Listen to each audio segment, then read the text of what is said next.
وہ سوچتے تھے کہ کربلا ختم ہو گئی، لیکن حقیقت میں یہ تو صرف شروعات تھی۔ یہ وہ لمحہ تھا جس نے دنیا کے دلوں کو بدل دیا اور سچائی کی روشنی کو ہمیشہ کے لیے زندہ کر دیا۔ کربلا کے بعد اہل بیت شام کی طرف لے جایا جا رہا تھا۔ قیدیوں کی حالت دیکھ کر ہر انسان کا دل رنجیدہ ہوتا۔ چھوٹے چھوٹے بچے جنہوں نے ابھی دنیا کے رنگ دیکھنے تھے، وہ شدید تھکن اور پیاس کے باوجود اپنے والدین کے ساتھ تھے۔ خواتین جنہوں نے اپنے پیاروں کو کھو دیا تھا، اپنے حوصلے اور ایمان کی طاقت سے چلتی رہیں۔ ان کے چہرے پر غم تھا، لیکن آنکھوں میں ایمان کی روشنی بھی تھی۔ یزید کے محل میں جشن جاری تھا، لیکن حقیقی طاقت کا علم اسے نہیں تھا۔ وہ سمجھ رہا تھا کہ اس نے سب کچھ ختم کر دیا، لیکن وہ یہ بھول گیا تھا کہ حق کی آواز کبھی ختم نہیں ہوتی۔ اہل بیت کی قربانی اور صبر ہر ظلم کو بے اثر کر دینے کے لیے کافی تھی۔ حضرت زینب کی بہادری نے یزید کے غرور کو توڑ دیا۔ دربار میں کھڑے ہو کر انہوں نے صاف الفاظ میں کہا کہ یہ خاندان کمزور نہیں بلکہ حق کے علم بردار ہیں۔ ان کے ہر لفظ میں طاقت اور صبر جھلک رہا تھا۔ یہ وہ لمحہ تھا جب ظلم اور سچائی کا اصل مقابلہ دنیا نے دیکھا۔ امام زین العابدین علیہ السلام جو کربلا میں زندہ بچ گئے، انہوں نے بھی حق کا علم اٹھایا۔ ان کی بیماری اور کمزوری کے باوجود ان کی زبان میں وہ طاقت تھی جو لشکروں کی طاقت سے بھی زیادہ اثر رکھتی تھی۔ انہوں نے لوگوں کو بتایا کہ کربلا کیا تھا، کیوں ہوا اور اس کا اصل مقصد کیا تھا۔ یہ وہ لمحہ تھا جب لوگوں کے دلوں میں سمجھ پیدا ہوئی کہ ظلم کی وقتی طاقت کے سامنے حق کی دائمی روشنی کبھی نہیں مدھم پڑتی۔ کربلا کے بعد کے سالوں میں اہل بیت نے ہر جگہ اپنا پیغام پہنچایا۔ مساجد میں، محفلوں میں اور دلوں میں کربلا کی کہانی ایک مشل کی طرح جلنے لگی۔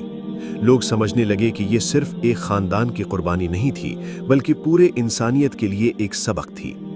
ہر انسان جو سچائی پر یقین رکھتا تھا، وہ امام حسین علیہ السلام کی قربانی سے متاثر ہوا اور اپنی زندگی میں حق کے لیے کھڑے ہونے کی ہمت پیدا کی۔ یزید کی حکومت عارضی تھی، اس کا غرور وقتی تھا، لیکن امام حسین اور ان کے ساتھیوں کی قربانی دائمی اثر ڈال گئی۔ ہر ظلم کے خلاف آواز بلند ہونے لگی، ہر دل میں حوصلہ پیدا ہوا اور ہر انسان کو یاد آیا کہ حق کے لیے کھڑے ہونا ضروری ہے۔ اہل بیت کی قربانی نے دنیا کو یہ سکھایا کہ مشکلات میں بھی ایمان قائم رکھا جا سکتا ہے۔ ظلم کے سامنے سر جھکانے کی ضرورت نہیں، اور صبر اور حوصلہ سب سے بڑی طاقت ہے۔ حضرت زینب اور امام زین العابدین علیہ السلام کی زندگی اس بات کی زندہ مثال ہے۔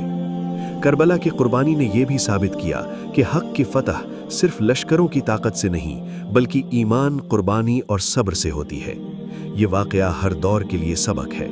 ہر زمانے میں ظلم کے خلاف آواز بلند کرنی چاہیے اور ہر انسان کو حق کے لیے کھڑے ہونا چاہیے۔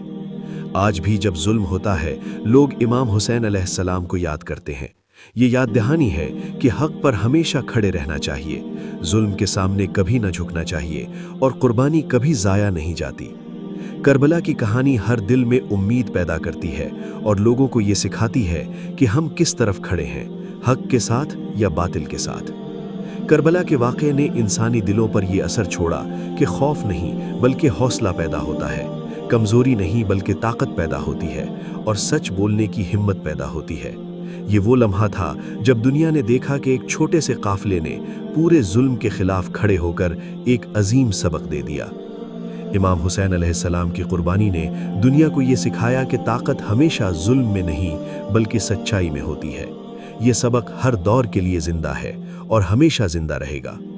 ان کی قربانی نے دنیا کو یہ سکھایا کہ اگر ایک انسان بھی حق کے لیے قربانی دینے کے لیے تیار ہو جائے تو وہ پوری دنیا کو بدل سکتا ہے۔